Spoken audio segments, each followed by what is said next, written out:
We will call this meeting to order. Please.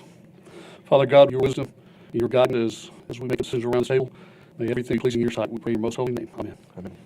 Reading for the comment. Issues or items that are not on the agenda may be raised by the public at this time. Citizens from the podium begin by stating their name and limit remarks to less than 3 minutes. Board members may request that a discussion item placed on the future agenda. The board takes public comment on all regular agenda items during the discussion of those items. Do we have any public comment? Okay, seeing none, we'll move on to number 4, consent agenda. A, consider approving the necessary corporation disbursement. B, consider approving the regular meeting minutes of December 13, 2023. And C, consider approving the November 2023 financials. Do we have motions? So moved. Second. All right, we have a first by Director Into, second by Director Mahaffey. Any discussion? All those in favor? Aye. Aye. Any opposed? Motion carries. Thank you. We'll move on to item 5, the regular agenda. A, consider approving the December 2023 financials. Presentation made by Tina Diersky. Tina Diersky, Board Treasurer. Morning. Good morning. I have your first quarter financial statements to present this morning. We ended the quarter about 20% over our budget for revenue. Sales tax also continues to be strong, with October coming in at 8% over the previous year, November at 4.8%, December down slightly by 2.9%, and then in January we were up again at 1.7%. I do want to point out that that decrease in January was largely due to audit adjustments in the previous year, and so without those adjustments would have been relatively flat from December to December. Moving on to your balance sheet. I always forget I have slides. Sorry, guys. So moving on to the balance sheet, the main thing we want to point out here is that you have $12 million in cash and investments, and then you also have about $5.2 million in your unassigned fund balance. On the income statement for the economic development side, I want to point out that the reason Nora printed out the financial statements and gave you a copy is that the copy that was in your background, one of the rows was hidden on the revenue side. That was the sale of fixed asset line that came in at $392,000 sold there in this month. You'll also see that revenue for sales tax is 8% over budget. We also have some payment for the plan membership, the Chamber's marketing agreement, and the city staff services agreement. And moving on to the balance sheet, on the ballot side, you have about $11.7 million there in cash and investments and $4.9 million in unassigned fund balance, after having already earmarked the entire amount for debt service of almost $5.5 million. And on your income statement for the ballot, again, sales tax up there over budget by 8%, and interest income also continues to remain strong. So that's all I have for financials. Do you have any questions or discussion? I've got one question. Looking at the projects, there's quite a bit of unused funds assigned, but not distributed. I guess an ignorant question, is there a list or kind of an expiration date list that we can get for these projects? In other words, Like a timeline or? Yeah, I mean, I understand the dollars are committed, but if they don't reach certain goals or do certain things, they're not going to get some of this funding. So just curious how far out some of these, like Ethicon's $600,000, that's a big line item. And it's been on there for quite a while. Right. So what are the possibilities of us actually distributing those funds? I think, Bob, you look at that pretty regularly, don't you?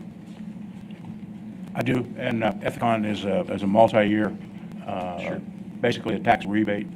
So that 600 and some odd thousand is a good number. We may not ever use all of it, but that's our estimate of what it will be. So there's, I think, at least 3 more years left in that. And wasn't picking on them particularly, that was just the highest dollar amount on there. So I was just curious when we start looking at funding future projects of how much wiggle room we may, once we start getting tight, how much wiggle room we may have in some of those lines. Absolutely, and once we did get to that point where we felt like we needed to put pencil to paper and kind of figure out where can we pull from, what projects do we think are going to be further out on the horizon, we'll have our accounting division look at that and look at our cash flow and see where we think we could fund certain projects if the need becomes necessary.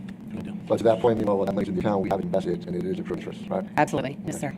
Cool. But I did have a question as well. Notice, obviously, we're up to 1%, but for December, it showed that the sales tax revenue was down 2.8%. Yes. Do we have any insight or what led to that? Because we've been in the positive, seems, for a long time. Yeah, I mentioned that at the beginning of the presentation. That was due to audit adjustments in the previous December, and if we pull those out and just compared actual receipts in those 2 months, it would remain relatively flat for those. Back to Steve's question, he asked if there is a list of timelines for the projects that are outstanding, and I didn't hear an answer to that question. I'd be interested to know if there is a list that we could look at. Do you keep an actual list of those projects? I don't know that we have a list as such, but we can certainly put one together. Right. So just back on that, some of these projects we find approved. So just curious how far out these are going. Just a quick line item, expiration date per project. Okay. But we'll get that on a list and get to work on it. Yeah, we can certainly do that. Thanks, Rick. And then I saw it was on the other packet. I guess we obviously made payment to Skyline Aviation for their budget at the airport, and pretty good job. It was like 400-something thousand. So I'm just curious, so where are we as far as the million that we allocated to? Where are we? Let me check here just a second. So that is looks like that's the only payment we made. It was the $427,000 that you're referring to. Yeah, what's the And first one or the second payment? so the balance to them now is $2.5 million, $2.57 million Okay. that we still have earmarked for Okay, them. right. So cool. But we still have $5 million on the side. Yeah. Okay. Yep. Sounds good. Anybody else have any questions? That's great. Cool. All right. Well, thank you, Tina. Okay, you're welcome. Thank you. All right. We'll move on to B, presentation. Or do we need to approve that? Yes. Okay. Got ahead of myself. All right. We'll entertain a I'm sorry, all public comment is on. Okay. So we'll open it up to any public comment on the financials. It is 8:41. Do we have any public comment? Seeing none, we'll entertain a motion to approve the financials. So move. Okay. Have first by Director Mahaffey, second by Director Gomez. Any discussion? All those in favor say aye. Aye. Any opposed? Okay, motion passes. We'll move on to B, presentation regarding economic development recognition, presentation by Mike Looney. Good morning, Costa DC Board, staff. I'm Mike Looney, the VP of Economic Development for the San Angelo Chamber of Commerce. I wanted to visit with you all this morning and do a little bit of a look back at some of the accomplishments of the Costa DC Chamber of Commerce EDD team for 2023. In 2023, we were awarded the Texas Economic Development Council Award, Gold Award, out of the 3 levels, bronze, silver, gold, for economic development workforce innovation. And that was in the spring of 2023 at their conference in Dallas. And we were very honored to receive that. And that award highlighted, and what it was for is it highlighted the Costa DC Chamber of Commerce joint project that focused on workforce development. And that was a 5-series program throughout 2023. Actually, we started it in 22 as a means of linking industry with higher education. That is high school, high school, community college, and ASU. And it obviously made enough of an impression on the TEDC board and their committee to honor us with the Gold Award. And we're very pleased with that. Fast forward again, in the fall of 2023, we were invited to attend the International Economic Development Council conference, also conveniently in Dallas in 2023. We were awarded the Gold Award for workforce development and innovative projects. We beat out 7 nations, 7 countries that also submitted, so economic development organizations from 7 other countries. There were 540 applicants for the 3 award levels. That's the bronze, that's the silver, and the gold. And we took gold for communities between 25,000 and 200,000 population. We were very pleased to receive that. In October, we received another award, and that was also from the Texas Economic Development Council. Sometimes you're so busy in the engine room doing work and projects and work so closely with Bob and Mike Dane. We actually called them and asked them what that was, and they said they did not know. So we sent them photographs of it, and they said, we don't remember this. We then called TEDC. We said, we know we have something coming from you soon. What is it? And they said, well, that was Rosenberger. That was for a company called Rosenberger. They didn't know who Rosenberger was. And that was an award we received for the recruitment of Rosenberger, North America, from Lancaster, Pennsylvania to San Angelo, Texas. And that was done last year. That also might be a line item that's on that financial report that we just heard about a few minutes ago. In fact, it is. They, to date, have not signed the agreement. They've been apparently so busy getting set up and actually getting ready and doing business here that they still can't catch up on their paperwork. All they need to do is sign the agreement and turn in their receipts so we get the money. So we're giving them a little time. But that was a contribution of $75,000 from Costa DC to offset moving costs of very delicate, highly calibrated equipment from Lancaster to San Angelo. The San Angelo facility is operational. They've got their 20 employees. They've all integrated into the company. The company treats them very well. They do have a program, I think I may have mentioned this before, Rosenberger being based in Friedolfen, Upper Bavaria, Germany. They have factories on every continent, and San Angelo is their newest operation. It's a small one, but what they do is they manufacture connectors for cabling systems, mostly for the telecommunications industry, automotive, and aerospace sectors. And it's been interesting to watch their methodology of how they go about hiring. Mike Berry, before he moved here, worked with them doing an experimental a job fair. It was at a job fair where there were other companies looking for employees, but they set up a Rosenberger booth and they got 100 applications. Rosenberger was very impressed with that, and that exercise caused them partly to make the decision to choose San Angelo because they knew if they were an unknown company manufacturing electronics equipment, got 100 applications. Of course, not all those applications were necessarily the caliber of individual they were looking for, but it was a very good sign. What Rosenberger does, and what they've done here, is of their 25 employees, they've done it in pods of 5. So they hire 5 and they uptrain them to the point where they then have the ability to train the next group of 5. Then that group of 5 trains the next group of 5. So one of the reasons that Rosenberger ultimately chose San Angelo is for the exact same reason we won the TEDC and the IEDC Workforce Innovation Awards. Workforce was the #1 driver for their departure from a facility they've been in for 20 years in Lancaster, Pennsylvania. In fact, so much so that the president of Rosenberger North America elected to just remotely help manage the facility in San Angelo because he's got a huge extended family in the Pennsylvania, Philadelphia area. And Rosenberger said, you'd have to uproot your family. You can certainly do that. I think his name is Kyle Harris, who's become a good colleague of ours. So I wanted to take a minute and salute the board, but also our relationship with COCDC. When we won the award at IEDC in Dallas, we gave a brief discussion with those who awarded us that honor, and we expressed to them not just our appreciation, but our interest in continuing this ongoing program of interlinking higher education with industry. And anecdotally, over the period of the next day, we found out from several of the members of the awards committee, those who judge the different awards and grade them, that cracking that code is very rudimentary and fundamental, but it's actually very difficult to do. And we didn't find that to be difficult in San Angelo. In fact, we found a tremendous amount of interest, both from facilities, personnel, and funding from SAISD, through the Society of Manufacturing Engineers, which we're a member, Howard College, West Texas Training Center, and ASU. And so we find that moving in that direction and continuing those platform projects to create an interlink between industry and higher education is very important. Finding the direct economic yield of those projects can be difficult in the sense that we're inviting students, their instructors, and the leadership of our industrial operations to work together aside from us. So we're not getting into their books and designing training programs. We're just making those programs happen and those meetings happen. But we know it does provide a yield in the sense that we have received great feedback from not just the institutes of education, but also from the manufacturers that program is needed, and they're going to continue to work on that program. A special salute to Mike Berry.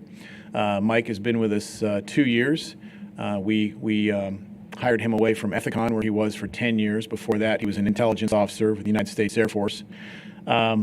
Mike really took the idea that the chamber had, the EDD had, and really ran with it, because at Ethicon he was the director of training programs for Ethicon, so it was a natural fit, and he knew exactly how to structure these programs for simplicity, yet effectiveness, and the third leg of that is durability, meaning repeatability, meaning it's not a one-time project and then we got an award, let's move on to some other kind of economic development programs. It's something that can be repeated, because what Mike designed, along with Roxanne Fentress with SAIC, she's the VP of the CTE program, is a system. It's a system that can be utilized and repeated over and over again and customized.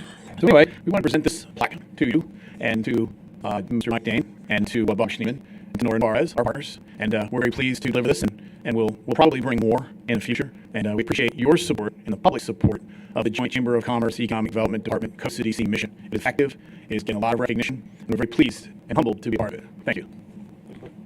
Thank you, Mike. And kudos to you, just like we talked before about these multi-year projects.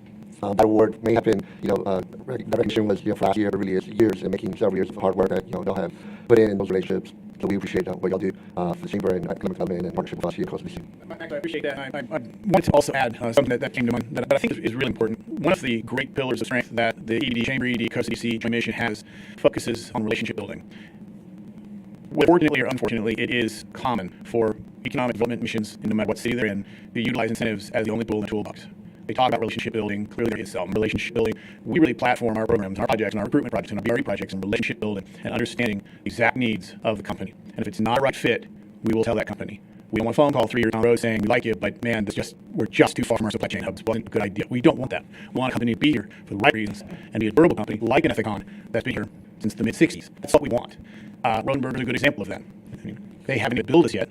It's in the contract for a $75,000 contribution. Now, after this broadcast, they may actually go ahead and send the bill to Bob, but something we offered to them, knowing they had a need. They received it well, but our leadership member here, who's the factory manager, and also our contact, Kyle, who we deal with up in Pennsylvania, they kind of push it off, and we know they are. I don't think they're doing it on purpose, but the fact that we offered that showed that this board puts skin in the game and understands the intricacies of industrial development. We get it. We live it. They appreciated that so much that wasn't about, hey, where's our check? I just watched the board approve it. I won't check. This has been a year, and we'll attend to that, but obviously we need their interest. But they have been so pleased with their reception and with the support they've received from the community and from the institutes of higher education. I would also add that they custom designed a certain tranche of hours. They usually run from 7 a.m. to 3 p.m. It's one main shift. They do have a 3:30 p.m. to 7 o'clock at night work slot designed for students, and they embedded that into their program here in San Angelo to give SAISD, Howard College, and ASU students the ability to work for them part-time and test it out, see if it's something they're interested in. Clearly, they get Rodenberg on the resume, which is a good thing. And so that, again, was a way that they directly implemented the effect of our program, the Workforce Innovation Program, into their actual schedule. So thanks again for your comments, Max. Thank you. Just One other comment, I know the next chamber luncheon at a Bentwood Country Club is going to be on the economic development efforts. It and I'm is, looking yes. forward to that presentation. Thank you. We look forward to seeing all of you and hope you can make it. Because it's at Bentwood, make your reservations early. That's correct, yeah. So, And Michael, I just want to make a note and appreciate all the words that you give. It's hard to quantify every variable that goes into each one of these deals and how much time and effort is spent on a lot of this. So thank you for clarifying that. And I think I can speak for all of us. We appreciate and respect the value that you guys bring to us as well. So well, we appreciate that. You should know, which you probably do, but I've spoken individually to most of you, all of you, whenever there's a question or some guidance needed or some external input. That's taken very seriously, and when we directly use that, when we're doing the Workforce Innovation Program, we did talk to Dr. Farah Gomez many times, making sure that we message and approach correctly for most effective applications. Nora and Michael Dane and Bob, we have a hotline. It is on every day. We talk a lot. And so it's important for this body to know that the relationship between Costa DC's staff, the board, and the Chamber's ED are very tight. And in the past year, 23, on several occasions, Mike Barry and I had some really good events happen in that people confused us for city Costa DC employees. We thought that's good. We want there to be such a tight blend that the lines are blurred, and that's a good thing because we're all wearing the same team jersey, and we're all running upfield fight for the same successes. So again, relationship building is really it's objective. It's hard to quantify. There's no metric for it. There's no calculus, but it works, and it worked in this case. And we were really pleased to be recognized by TEDC. So again, thank you. Okay, move on to item C, the City of San Angelo Economic Development staff updates regarding various projects, administrative matters, and staff activities. Presentation by Bob Schneeman. We put this agenda item together just to be able to give you updates and have a conversation about projects that are moving through process and have an opportunity to discuss low-level items that don't require approval, but just to get those out there so you know what's going on. So I'll kick off with, we have 3 board positions which are expiring at the end of February. We've already discussed those, and I think all 3 of those will be reappointed or plan to be reappointed, and that will occur in the second council meeting in February. We've had a recent discussion with our advertising contractor, and we are key items are discussing support for the mics and what they do, how do we do that, and also what we do with our website. Got some short objectives for updating, that kind of thing, but also we think a more long-term approach for updating the website and keeping it updated makes some sense. And so that might be more of a joint kind of an operation. There's no sense in, or at least right now it feels like there's no sense in 2 distinct website functions where there's really should be seamless or significant overlap in those websites. So we're working on that right now, and right now I anticipate there'll be some partnership type strategy for between us and the chamber for updating and maintaining that website going forward, or those websites, depending on how we eventually end up.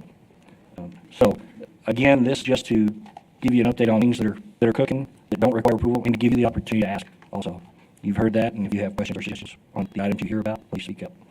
I think we also have something. I think we need to ask Bob what that revenue line was for $397,000. That was the sale of 9 acres, or just short of 9 acres at the industrial park, which is actually the second sale in what we call phase 2. The first sale was the 52 acres to AEP that happened several years back, but that actually is also in phase 2. This is the first one since we've completed all of the infrastructure in the first part of phase 2. There's $392,000 some odd dollars in it. Or do you want to go over some stuff? Sure. As for the business plan, of course, that's already been awarded. Currently, right now, we do have one agreement that has already been completed and that are just being reviewed, but they should be completed hopefully by this Friday or pretty quick. Michael already spoke about the board members.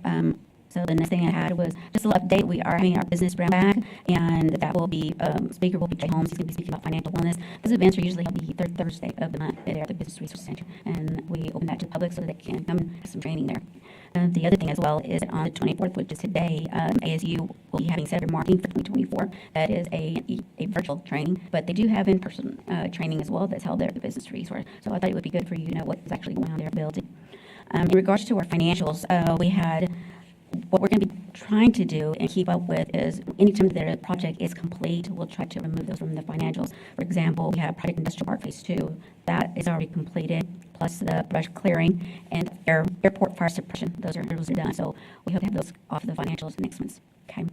And then as for the business factory, we still have 3 current offices. We've had actually several inquiries, but none that have really stepped forward. So those are things that are active there. Okay. Bob?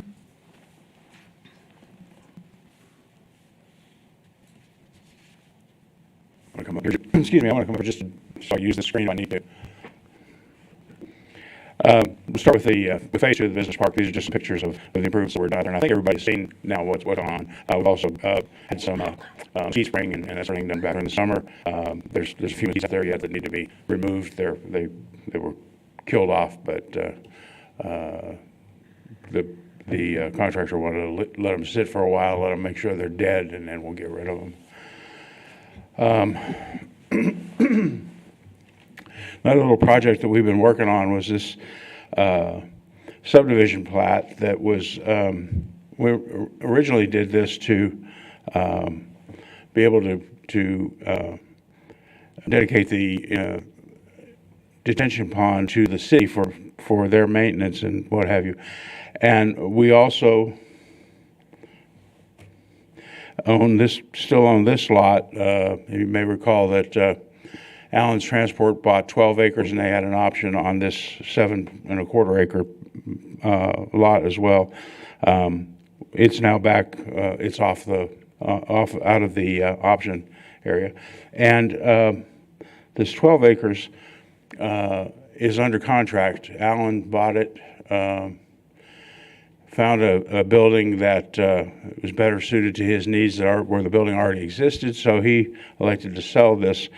And we're not ready to reveal at this point who that buyer is. As a matter of fact, I don't know. Anybody that does know has had to sign a non-disclosure agreement. But we put this plat through and helped facilitate that sale. And I think it's going to be a good thing in the future that we did that. We helped to expedite the sale of that property. This is a shot of phase 1 of the industrial park. Shows the detention pond up here that we were just talking about. Also shows, also shows the available land that we have here. It's about 17 acres that is still available in the park, plus the 7 that we just talked about. Of interest too, we had originally sold this 5.25 acres to a developer from Hobbs, New Mexico. He has subsequently sold that property and is now under development, I believe, by a metal building manufacturer out of Ballinger, and it's not Mueller, it's another manufacturer. Regarding this 17 acres, we do have some interest in it now in either 12 or 17 acres of it, but the board may recall, excuse me, one of the issues that we had with that property is that TxDOT would not allow them access from the frontage road, direct access, without doing this. And I've got an enlargement over here of the certainly. We think we have another option that may work, and that is we're trying to get some time to discuss with Warren Caterpillar, who are located here, possibly using part of their driveway and widening it and having a joint use driveway that would comply then with the with TxDOT's access requirements. So it's another thing that we're just kind of working on, and we'll be talking a little more about this 17 acres later on. Bob, if I can interrupt, can you put that previous slide back up? I'm over here on your right.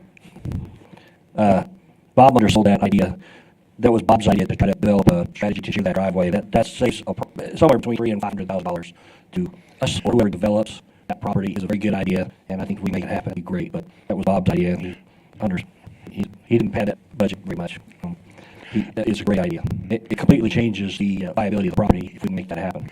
And of course, that'll be up to Warren Caterpillar. The one thing that we have going in our favor is that originally one of their competitors was looking at that corner. The current prospect that we have is not a competitor of theirs, so there may be some incentive for them to agree to that and know that there's somebody that's not a competitor. So, but we're still working on that. So we've just recently received, matter of fact, the end of last week, received an appraisal. Updated appraisal for the properties out there. Just go over this briefly now, and then we'll have a discussion probably at the next meeting on actual pricing of properties. But these acreage figures, 3.32, 5.6, the appraisers looked at a layout that we had, and those were some of it was a conceptual layout. Those were some of the lot sizes that were on that exhibit, and so that's why the acreage is a little funnier. But small acreage parcels, they feel someplace between 75 and 90,000 per acre. The lower end of that being those properties that have less desirable access, if you will, and the higher end properties being the ones that have more direct access to the frontage road and the interstate system. Or the interstate system, am I optimistic or what? The highway system.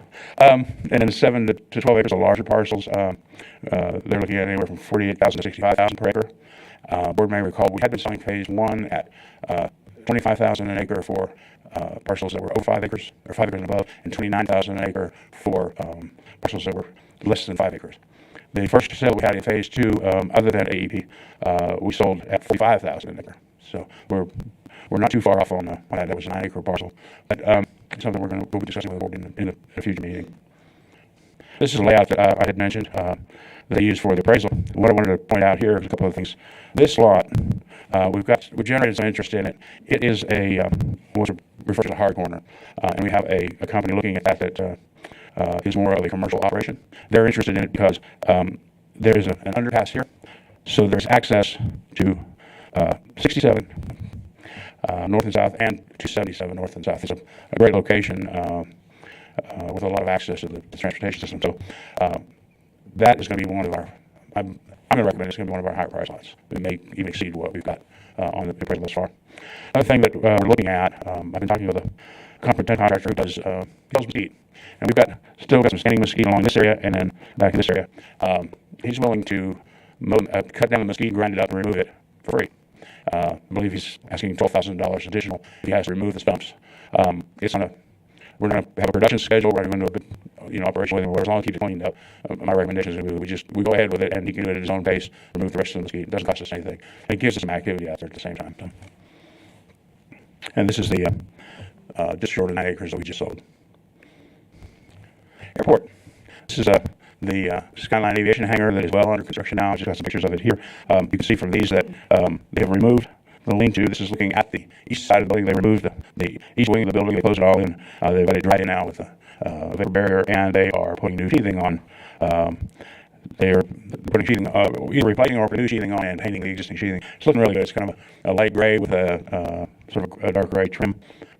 Just a few more pictures of that. Another big item was the asbestos removal on this one, and you can see that a lot of the asbestos was in the ceiling of the main hangar area. That is all gone now.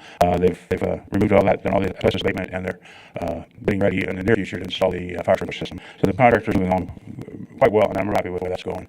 And I think somebody mentioned I think we made 2 payments in so far, so about $1 million out of our $3 million. There's a cap on it, and we're keeping a close watch on that. We've been in just some discussions with them where there's been some extra items that might fall in the area that we're responsible for. So, this is an at-risk deal. $3 million is our cap. Everything else is on Skyline. So, but it's going to be a give and take thing. We may allow for some flexibility there, but not any flexibility in the payments or in the cost without coming back to the board. Other development projects that we've got going on, Lip Chip, I think the board probably remembers that project. That agreement is with the company now. They're reviewing it, and then we'll be finalizing that in the future. The ASU flight training facility agreement, Brandon has that, he and I are working on it, and I think we're about to get it finished, ready to send over. Other things we got going, you may remember the Technology Towers project. There was an element of that was a tax abatement that will be done by the city. That requires a number of steps. City Council has approved that abatement. So now we're starting the process. There's notifications that have to go out to the taxing entities and a number of essentially steps that we've got to go through to create an ordinance, to create a reinvestment zone and what have you. So working our way through that. And then we also were approached by a company that doesn't fit our current authorized NAICS codes, if you will, for tax abatement. The city tax abatement is a fairly narrow list of industries, so we are looking at broadening that list. We recommend to council that they broaden that list and that they give themselves a little more flexibility in what they can do. So we're working on some revisions to the tax abatement policy that we take in city council, and it has to do with the board, but it's part of what we're working on. That pretty much ends it. Some questions from the board? Any questions from the board? No? We've got, appreciate the presentation, the information. I think it's good, for us to kind of get an update, as we've mentioned earlier, just of everything that's going on. As Steve mentioned, earlier, there's a lot of projects that have been in place, several years in. And so, there's board members who weren't on the board at the time that those decisions were made. And it's good just to get every once in a while a refresher of all the stuff that, our board and previous board have agreed to.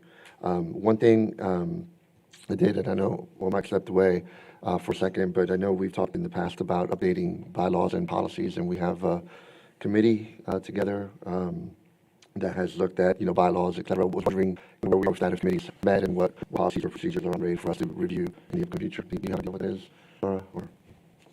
Oh, there we go. I know that Tina and I, we worked on the disbursement policy, and we've reached out to the committee. So, if we can just set up a time, I'll give you a call, and we kind of go over that, and then we'll go from there and bring that back to the board in February's meeting. Okay. And then we'll start scheduling some meetings, so that way we can start going over the other agreements that we have. Okay. Yeah, and part of that, the discussion, just sort of refresher to the board and to the public, is that, there are several agreements and policies and procedures and bylaws, et cetera, in place, and I think it's healthy as an organization that we review those, every couple of years, so that we're not 5, 10 years in, going into, because that's what was done then, but, it's arguably good just to follow those. Yes. And then, as Mike mentioned, with the terms expiring in February, I think the appointment of new officers is in March or April, that we typically And we actually do for that March. around during our annual meeting. Our annual meeting's in May. It's scheduled Okay, for May. Yes, okay. So we still have a few months on that, and just the progression right now, Dr. Jones is first vice president, and Dr. Mantooth is second vice president, so, not necessarily, but usually they may be moved up, and that would, maybe have a vacancy on second, vice president, so I'm looking to surrounding directors over here, if you have any, interest in that, start thinking about it, because that's, around the corner, as well.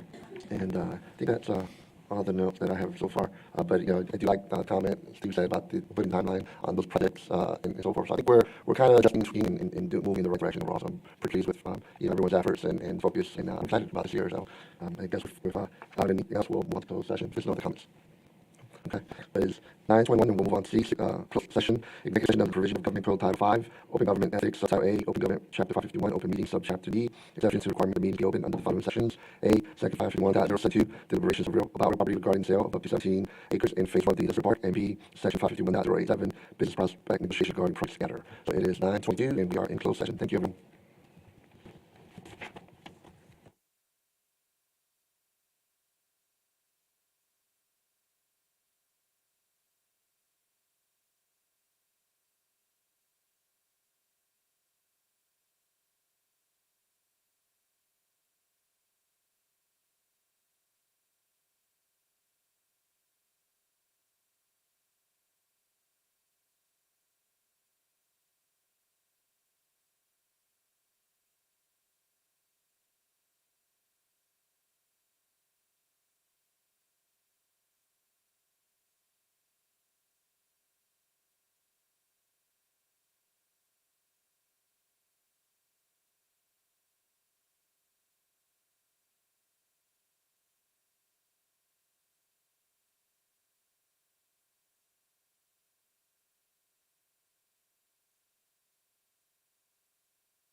All right, we are back from closed session. It is 9:55.